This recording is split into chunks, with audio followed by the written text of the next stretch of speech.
Hello everyone, welcome back on our channel Werner learning group. So बहुत time के बाद मैं आप लोग के साथ कुछ डिस्कस कर पा रहा हूँ। एक्चुअली बहुत ही अलग अलग एंगेजमेंट्स थे मेरे जिनमें मैं बिजी था। सो उस वजह से मैं कोई लेक्चर रिकॉर्ड नहीं कर पाया और ऑफलाइन क्लासेस में हम लोग काफ़ी बिजी थे। सो इधर ऑनलाइन के बीच मैं स्पेशली आप लोग के साथ कुछ डिस्कस नहीं कर पाया, बट बहुत टाइम के बाद मैं आपसे कुछ डिस्कस करने वाला हूँ।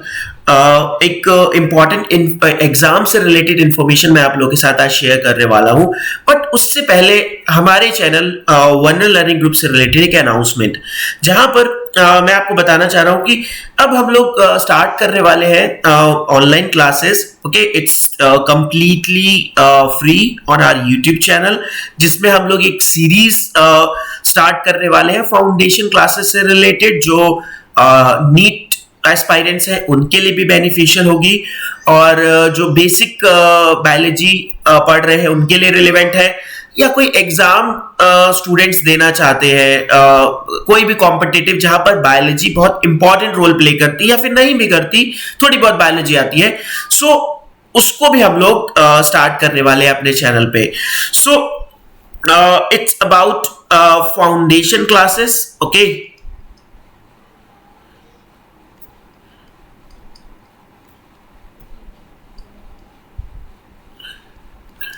राइटिंग बहुत अच्छी नहीं आएगी मेरी, so please don't mind. Okay, so एक तो ये फाउंडेशन क्लासेस हम लोग स्टार्ट करने वाले हैं, जिसकी इंफॉर्मेशन आपको हमारे चैनल पे मिल जाएगी डेफिनेटली। हम अपकमिंग कुछ लेक्चर्स है तो उसकी कोशिश करेंगे वो इंफॉर्मेशन भी आपको मिले, उससे रिलेवेंट कुछ नोट्स होंगे वो भी आपको मिल जाएंगे। और साथ ही साथ अगर आप लोग कुछ लेक्चर्स जो आप लोग चाहते हैं क्लासेस ऐसी हम लोग अरेंज करें, सो वो भी आप लोग हमें मैसेजेस कर सकते हैं थ्रू द ईमेल, और आप लोग डायरेक्ट मैसेज भी कर सकते हैं वीडियोस के साथ। सो वहां पर भी हम वो इंफॉर्मेशन कैच कर लेंगे और कोशिश करेंगे, कोशिश क्या डेफिनेटली वो लेक्चर्स आपको प्रोवाइड कराए जाएंगे। और साथ ही साथ हम लोग अब क्वेश्चन पेपर्स भी डिस्कस करेंगे और एग्जाम रिलेवेंट इंफॉर्मेशन, कैसे आपको कोई प्रॉब्लम आ रही है तो वो भी आप शेयर कर सकते हैं। बाकी हम खुद अपने आप शेयर करते रहेंगे, बहुत सारे एग्जाम, कौन से अपकमिंग एग्जाम्स हैं relevant to biology and other fields, वो सब भी आपके साथ शेयर करेंगे हम टाइम टू टाइम। ओके, तो ये तो थी कुछ इंफॉर्मेशन अबाउट द चैनल। सो जिसके लिए आज मैं आपके साथ आया हूं इस लेक्चर के लिए, वो है information about the upcoming Telangana residential educational institution recruitment board की तरफ से जो एग्जाम नोटिफिकेशन आया है। It's a recruitment for the permanent jobs. Okay, ये तेलंगाना स्टेट्स के लिए, तो जो स्टूडेंट्स हमारे जो पर्टिकुलरली तेलंगाना से है, आंध्र प्रदेश से, या उस आसपास के रीजन से है, तमिलनाडु से है, या आसपास यहाँ कहीं भी पूरे ऑल ओवर इंडिया कहीं से है, बट वहां पर जाना चाहते हैं, रिक्रूटमेंट लेना चाहते हैं, तो उनके लिए बहुत ही अच्छा ये ऑप्शन है, जिसके थ्रू वो रिक्रूटमेंट ले सकते हैं। ओके, अपनी प्रिपरेशन कर सकते हैं और एक बेहतर अपॉर्चुनिटी को पा सकते हैं। ओके, सो ये जो एग्जाम है वो रिलेटेड है post graduate teachers in residential educational institution, जैसे आप देख सकते हैं। सो ये इसका ऑनलाइन डेफिनेटली आजकल सभी ऑनलाइन आता है। ये वेबसाइट है, यहाँ पर यहाँ पर जाकर आप उस वेबसाइट के through, okay sorry one second,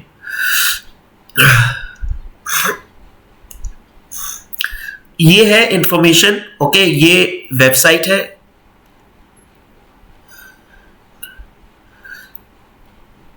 sorry, ये आपका वेबसाइट है जिसके थ्रू आप कोई सारी इंफॉर्मेशन जो मैं आपके साथ शेयर कर रहा हूँ, ये वहां सब कुछ अवेलेबल है। जाके थोड़ा फॉर्म फिल कर सकते हैं, सारी डिटेल्स, कितनी वैकेंसी, सब कुछ आपको मिलेगा। बट कुछ शॉर्ट इंफॉर्मेशन मैं आपको देना चाह रहा हूँ, जिससे आपको क्लियर हो जाए, या जिन लोगों को नहीं पता है उनको वो इंफॉर्मेशन मिल जाए। तो इसकी लास्ट डेट जो है अभी काफी है, ये 24 मई तक इसकी लास्ट डेट है। ओके, एंड स्टार्ट ये ऑलरेडी होगा 24 अप्रैल से। ओके, सो आज 23 है, कल से ही स्टार्ट हो जाएगा, तो आप लोग ये फॉर्म को फिल कर सकते हैं। ओके, बाकी जो भी इंफॉर्मेशन है वो बहुत कुछ खास नहीं है।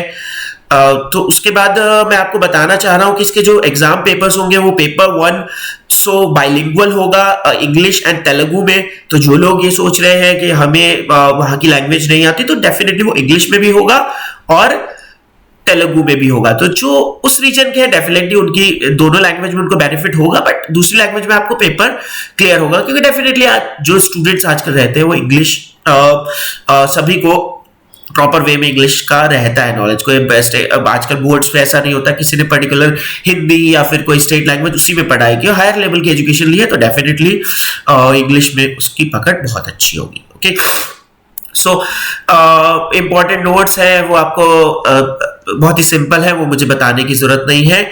सो यहाँ पर ये इंफॉर्मेशन में कि कौन कौन सी पोस्ट है, जो पोस्ट ग्रेजुएट टीचर्स है ये, तो इसमें नेम ऑफ सोसाइटी जो अलग अलग है उसमें नंबर ऑफ वैकेंसीज इंपॉर्टेंट है। यहाँ पर जो Telangana social welfare residential education institution उनमें 343 वैकेंसी है, Telangana tribal welfare education institute में जो है वो है 147 वैकेंसी है, और ये Mahatma Jyotiba Phule Telangana backward classes welfare residential education institute society जो है इसमें 786 वैकेंसी है। एज लिमिट 18 मिनिमम है, 44 मैक्सिमम एज लिमिट है, तो बहुत अच्छा रेंज इन्होंने रखा है, तो काफी लोग इसमें एलिजिबल हो जाएंगे। पे स्केल आप देखिए, बहुत ही अच्छा पे स्केल है।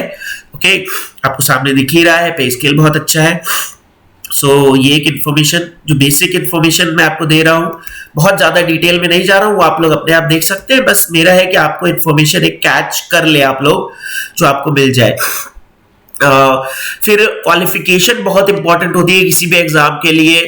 तो वो क्वालिफिकेशन, जैसे पोस्ट ग्रेजुएट टीचर्स के लिए अगर मैं बात करूं, कुछ इन्फॉर्मेशन ऊपर हमने अगर स्किप कर दी हो, ओके नहीं, ठीक है। सो पोस्ट ग्रेजुएट टीचर्स के लिए जो मैंने कि Telangana social welfare residential education institute society है, या फिर तीनों ही जो भी मैं बात कर रहा हूँ, तीनों में पोस्ट ग्रेजुएट टीचर, तीनों टाइप की जो सोसाइटीज है उसमें क्वालिफिकेशन सेम है। आपके पास पोस्ट ग्रेजुएट डिग्री होनी चाहिए, सब्जेक्ट कंसर्न जिस सब्जेक्ट में आप अप्लाई कर रहे हैं, या इक्विवेलेंट भी हो सकती है, इक्विवेलेंट का भी आप चेक कर सकते हैं, इन्होंने इन्फॉर्मेशन डेफिनेटली दी है। सो अदरवाइज आप उसको चेक कर सकते हैं, या फिर उनको एक कॉल करके या मेल करके भी पता कर सकते हैं। ठीक है, तो 50% आपके मार्क्स होने चाहिए एग्रीगेट। ओके, पोस्ट ग्रेजुएशन में रिकॉग्नाइज डेफिनेटली यूजीसी से होनी चाहिए कोई भी डिग्री। और अगर आप किसी रिजर्वेशन कैटेगरी में आते हैं, आपके पास कोई रिजर्वेशन है, तो वहां पर आपको 45%, जैसे schedule caste, schedule tribe, backward या ईडब्ल्यूएस कोटा या डिफरेंशियली एबल कैंडिडेट, उनके लिए वो 5% का रिलैक्सेशन मिल जाता है, जो एक एडवांटेज है वहां पर। ओके, एंड बीएड आपके पास होना चाहिए। ओके, और बीए बीएड और बीएससी बीएड कुछ इंस्टीट्यूशनल डिग्री प्रोवाइड कराते हैं बीए के साथ, बीएड बीएससी के, तो वो। And any institution which is recognized by NCTE with the subject concerned to methodology, subject और language पंडित ट्रेनिंग, एक डिफरेंट है, कुछ स्टूडेंट्स ने कर रखा होगा तो उनके लिए भी ये प्लस एडवांटेज है।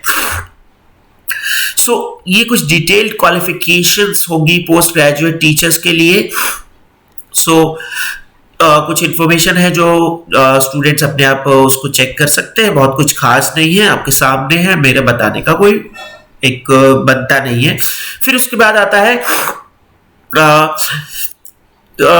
पीजीटी, जो हमने भी डिस्कस किया कि उसमें जैसे टीचर्स के लिए सब्जेक्ट क्या होने चाहिए आपके पोस्ट ग्रेजुएशन में। जैसे पीजीटी है तो एकेडमिक क्वालिफिकेशन मैंने आपसे डिस्कस कर ही लिया है।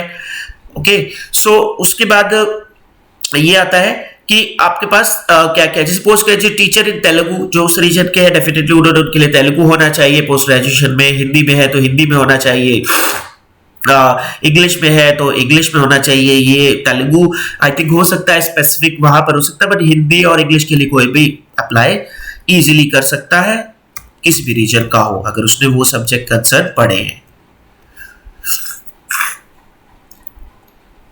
फिर उसके बाद डेफिनेटली अगर हम मैथमेटिक्स की बात करें तो मैथमेटिक्स में आपका अप्लाइड मैथमेटिक्स में स्टैटिस्टिक्स में, अप्लाइड स्टैटिस्टिक्स में, और मैथ्स एंड कंप्यूटर साइंस में एओ मैथ्स, ठीक है, आचार्य नागार्जुना यूनिवर्सिटी के थ्रू ये प्रोवाइड कराई जाती है, स्पेसिफिक इंफॉर्मेशन है। और या फिर प्रोवाइड दिस कैंडिडेट शुड, और उन्होंने स्टडी किया हो मैथमेटिक्स बीए और बीएससी लेवल पे, डेफिनेटली किया होना चाहिए। ये नहीं कि आपका उस लेवल पे आपने नहीं किया तो आप एलिजिबल नहीं होंगे। फिर फिजिकल साइंस में है बहुत सारे सब्जेक्ट्स है, आप लोग कंसर्न देख सकते हैं, बट ये है कि लास्ट में सब में इन्होंने ये चीज दी है इनमें कि उन्होंने केमिस्ट्री और फिजिक्स बीएससी लेवल पे डेफिनेटली पढ़ा होना चाहिए, अदरवाइज आपकी एलिजिबिलिटी निल मानी जाएगी। ओके फिर आता है post graduate teacher in biological science, जो हमारे चैनल से आई थिंक बहुत सारे लोग जुड़े होंगे। उसमें देखिए बहुत ही अच्छे ऑप्शंस दिए हैं, botany, zoology, life sciences, bio sciences, genetics, microbiology, biotechnology, modern biology, plant physiology, plant sciences, environment biology, experimental biology, marine biology, molecular biology, animal biology, biological sciences, animal sciences, industrial microbiology. बहुत कुछ cover किया है इन्होंने, almost काफी सारे candidates eligible हो जाएंगे।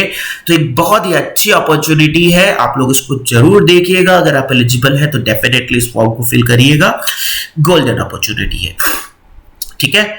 सो उसके बाद इसमें भी यही ऑप्शन है कि आपने बीएससी लेवल पे बॉटनी या ज़ूलॉजी जरूर पढ़ा हो, ठीक है। ओके अगर किसी ने BSc bioinformatics, BSc honours in biotechnology, BSc honours in microbiology, medical microbiology या कुछ इस टाइप के सब्जेक्ट्स पढ़े हैं तो वो एलिजिबल नहीं होंगे, इस चीज को ध्यान रखिएगा। फिर आता है post graduate teacher social science में भी बहुत सारे सब्जेक्ट्स दिए हैं, और इसमें लास्ट में दिया है कि जो एमकॉम होल्डर है अप्लाइड बिजनेस इकोनॉमिक्स वो एलिजिबल नहीं है, ठीक है। ओके तो ये चीज याद रखने वाली है। और बहुत सारे सब्जेक्ट्स हैं यहाँ पर, जैसे इकोनॉमिक्स है, हिस्ट्री है, पॉलिटिकल साइंस है, आप देख सकते हैं कि वो लोग एलिजिबिलिटी अपने अकॉर्डिंग उस चीज को देख सकते हैं। फिर कुछ इंफॉर्मेशन इन्होंने डिस्टेंस एजुकेशन से रिलेटेड दी है, वो आई थिंक बहुत खास नहीं है, बट जो लोग डिस्टेंस के हैं वो लोग उस चीज को देख सकते हैं। फिर इक्विवेलेंट क्वालिफिकेशन का क्या मीनिंग है? At the time of verification of certificate, if it is notice that any applicant possessing other than prescribed qualification and claimed it is equivalent to prescribed, then an expert committee will be constituted with the board and board will take a decision। यानी आप apply कर सकते हैं, आपको लगता है equivalent, लेकिन अगर उसमें कुछ कॉन्ट्राडिक्शन होता है तो एक्सपर्ट कमेटी वहां पे डिसीजन लेगी, जो पैनल बनाया जाएगा। तो मुझे नहीं लगता कि उसमें कोई प्रॉब्लम आएगा अगर आपका बीएससी लेवल क्लियर है, ठीक है। और एमएससी में उन्होंने बहुत सारा कवर किया है और इक्विवेलेंट का भी ऑप्शन दिया है, तो आप अप्लाई करेंगे। बीएससी में आपका कॉन्ट्रडिक्शन नहीं होना चाहिए, तो आप डेफिनेटली एलिजिबल होंगे। कमेटी या फिर कोर्ट के थ्रू आप जा सकते हैं, जहां पर क्लेम कर सकते हैं, और मुझे लगता है करना चाहिए, क्योंकि it's a matter of job. तो अगर आप जॉब के लिए जाना चाह रहे हैं तो इस तरह के हर्डल्स आते रहते हैं, और उसको करने के लिए आपको इस पर जाना चाहिए। बहुत सारे कैंडिडेट्स को आप पिटीशन भी फाइल कर सकते हैं कि जब आपने एग्जाम क्वालिफाई किया है, बीएससी में एलिजिबिलिटी है, आप एक एलिजिबल कैंडिडेट है, आपको नॉलेज है, तो आप एलिजिबल होने चाहिए, तो कमेटी पे एक प्रेशर हो जाता है। ये मेरा एक एडवाइस है, मैं गवर्नमेंट के अगेंस्ट कोई कॉन्ट्रडिक्शन नहीं बता रहा हूं, but it's kind of thing which goes through by the laws. Okay तो उसके थ्रू हम लोग जा सकते हैं। फिर उसके बाद एज लिमिट में पहले ही डिस्कस कर चुका हूं, कुछ नहीं, मिनिमम 18 है, मैक्सिमम 44 ईयर्स है, तो एक अच्छा ऑप्शन है ये। पर एज लिमिट कब कैलकुलेट की जाएगी वो भी इन्होंने दी हुआ है। तो एज रिलैक्सेशन का भी कुछ ऑप्शन दिया है, जो वहां पे कैंडिडेट हैं अलग अलग, जैसे स्टेट गवर्नमेंट एम्प्लॉय हैं तेलंगाना स्टेट के और कहीं के नहीं, एक्स सर्विसमैन हैं, एनसीसी हैं, एससी, एमबीसी और बैकवर्ड कम्युनिटीज से हैं, एससी से हैं, डिफरेंशियली एबल्ड हैं, एनसीसी जिन्होंने लिया हुआ था उनके पास सर्टिफिकेशन है, इतने टाइप के, वो सब भी रिजर्वेशन वो उनको मिल सकता है। तो ये एक्सेप्शनल है, इसके बारे में बहुत ज्यादा डिस्कस आपसे नहीं करूंगा। फीस की बात करें तो फी जो है इसका जो जनरल कैंडिडेट है जिनको कोई रिजर्वेशन नहीं, उनके लिए 1200 है, ओके। और फिर अगर कोई कैंडिडेट कैटेगरी वाइज आता है but only for the Telangana state, वो बिलोंग्स टू तेलंगाना, उनके लिए ही ये अप्लाई होगा। अगर आप किसी रिजर्वेशन कैटेगरी में आते हैं बट दूसरे स्टेट से है तो आपको एज ए जनरल कैंडिडेट ही ट्रीट किया जाएगा, आपको ये 1200 पे करना पड़ेगा। बट जो तेलंगाना स्टेट से हैं उनके पास, या डेफिनेटली उनके पास तेलंगाना स्टेट का डोमिसाइल है, तो उनको यहाँ पर वो रिजर्वेशन के थ्रू उनकी फीस 600 रुपीज हो जाएगी। ओके देखिए, ये जो मैंने नोटिस आपको बताया था वो चीज यहाँ पर ये डिस्कस कर रहे हैं, वो चीज पहले, ठीक है। ऑनलाइन पे करना है, बहुत सारे सेंटर्स कुछ रिटन एग्जाम के हैं कि जो डिस्ट्रिक्ट और डिस्ट्रिक्ट हेडक्वार्टर्स पर ही होंगे, ओके। बट बोर्ड कभी भी चेंज कर सकता है, ये हर जगह का रूल होता है, क्योंकि इसके लिए कोई वरी होने की रिक्वायरमेंट नहीं है, डेफिनेटली आप जॉब के लिए जाए। फिर किस तरह से फॉर्म सबमिट करना है वो आप लोग देख सकते हैं, वहां पर जाकर आप डेफिनेटली सभी लोग कर लेंगे, कोई प्रॉब्लम नहीं आएगी। कुछ जनरल प्रोविजंस है, तो जनरल प्रोविजंस होते ही हैं सभी जगह के सेम होते हैं, मोर और लेस, कुछ डिफरेंस होता है तो वो कुछ खास नहीं होते, ठीक है। एडिटिंग ऑप्शन गलती ना करें तो बेटर होता है, कुछ ऑप्शन दिए जाते हैं पर डेफिनेटली आप लोग गलती नहीं करेंगे। एक्सपेक्ट करता हूं जो लोग हमारे साथ जुड़ेंगे या जो लोग नहीं भी जुड़े हैं या आगे जुड़ने वाले हैं हमारे चैनल से, कोई भी गलती नहीं करेगा, सभी लोग बहुत टैलेंटेड है, ठीक है। और लीगल प्रोविजन और वो सब मैंडेटरी होता है वो देना, वो सब उन्होंने दिया हुआ है, ठीक है। मल्टी जोन का कुछ दिया हुआ है जहां पर एग्जाम्स एंड ऑल वो सब होंगे। स्कीम ऑफ एग्जामिनेशन मैंने आपको बताई थी कि पेपर 1 एंड पेपर 2 जो है वो इंग्लिश में ही होगा, पेपर 1 बाइलिंगुअल होगा जिसमें आपका इंग्लिश और तेलुगु में होगा, ओके। और जो सेकंड पेपर होगा वो सिर्फ इंग्लिश में होगा, लेकिन लैंग्वेज स्पेसिफिक होगा तो डेफिनेटली उसी लैंग्वेज, अगर हिंदी का होगा तो वो इंग्लिश में नहीं होगा, वो तो हिंदी में ही होगा, और तेलुगु का होगा तो वो तेलुगु में होगा, इंग्लिश का होगा तो डेफिनेटली इंग्लिश में होगा, या कुछ जो भी व्हाटएवर जो भी लैंग्वेज है उसमें होगा। और फिर कैसे सिलेक्शन होगा वो आप लोग देख सकते हैं अपने आप की, मार्क्स सिक्योर्ड होंगे रिटन एग्जाम 1, 2 एंड 3 में, ओके सॉरी, तो थर्ड भी है इसमें 1, 2, 3 एग्जाम, पार्ट 1, 2 एंड 3 वो सब आप लोग उस पर देख लीजिएगा कितना क्या है किसमें, वो मैं उसमें डिटेल में नहीं जा रहा हूँ, मैंने बहुत ज़्यादा उस पर स्टडी भी नहीं किया है, क्योंकि वो एग्जाम फिल करने के बाद आप लोग उसको चेक कर सकते हैं, क्योंकि फिर तो आप लोग ट्रैक करेंगे, ओके। और फिर कुछ एनेक्सेस दिए हुए हैं यहाँ पर, और फिर लास्ट में आपके एनेक्सेस में आप ये देख सकते हैं कि जोन वाइज कितनी वैकेंसी है, जो मैंने ऊपर देखा था वो जोन वाइज कितनी वैकेंसी है वो आप लोग चेक कर सकते हैं। टोटल वैकेंसी मैंने आपको बता दी, तो वो जोन वाइज कितनी वैकेंसी है वो आपको मिल जाएगा। अब ये आप देख सकते हैं स्कीम ऑफ एग्जामिनेशन, ये थोड़ी सी इंपॉर्टेंट है, मैं डिस्कस कर लेता हूँ। इसमें scheme written examination objective type ही होगा, नंबर ऑफ क्वेश्चंस आपके पेपर 1 जो बाइलिंगुअल होगा, general study, general abilities and basic proficiency in English, ये सब पूछा जाएगा। 100 क्वेश्चंस होंगे, 120 मिनट्स आपको मिलेंगे, total marks 101 marks each. Paper 2 आपका होगा पेडागोगी ऑफ कंसर्न सब्जेक्ट, ये भी 100 मार्क्स का होगा, 120 मिनट्स मिलेंगे आपको, क्लियर। एंड पेपर 3 ये सब्जेक्ट स्पेसिफिक होगा जो आपका होगा सिर्फ इंग्लिश लैंग्वेज में, या कंसर्न सब्जेक्ट अगर कुछ ऐसा है कि जो इंग्लिश में नहीं हो सकता तो डेफिनेटली उसी सब्जेक्ट की लैंग्वेज में होगा। ये आपका इसमें भी 120 मिनट्स मिलेंगे, 100 मार्क्स का, तो टोटल आपके 300 मार्क्स हैं, ठीक है। तो इसके अकॉर्डिंग आपको प्रिपरेशन करना है कि आप मैक्सिमम मार्क्स गेन करें ताकि कट ऑफ को इजीली क्रैक कर सके। तो सब्जेक्ट यहाँ जो भी आएंगे उनका सिलेबस दिया हुआ है, सो सिलेबस में डिटेल में नहीं जा रहा हूँ, आप लोग देख सकते हैं कि कुछ तरह का सिलेबस आपको मिलेगा। ये सिलेबस दिया हुआ है, तेलुगु लैंग्वेज लिटरेचर वो सब, इसलिए आप वो लगा, मुझे भी लगा कि ऐसा क्यों है, तो हिंदी और वो पेपर 1 एंड पेपर 2 ये आपका pedagogy English language, okay. Paper 3 ये स्पेसिफिक सब्जेक्ट का हो जाता है।